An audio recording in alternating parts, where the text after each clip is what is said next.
វយហៅភ្លឹងឋានអាចារ្យសុខុនស៊ីស្លាក់ក្មៃមានបនគេកាក់លឺអយភ្លឹងព្លៀអោសុខុនមកនៅក្នុងរូបរាងកាយ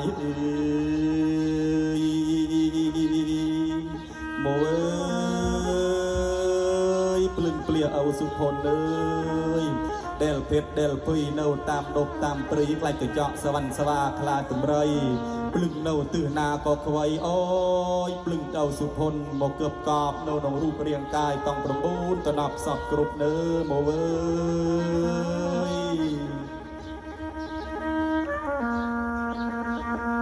នេះភ្លឹងអោដែលនៅខាងកើតអុយចូលមកក្នុងរូងភ្លឹងអោដែលនៅខាងត្បូងចូលមកពទាយើង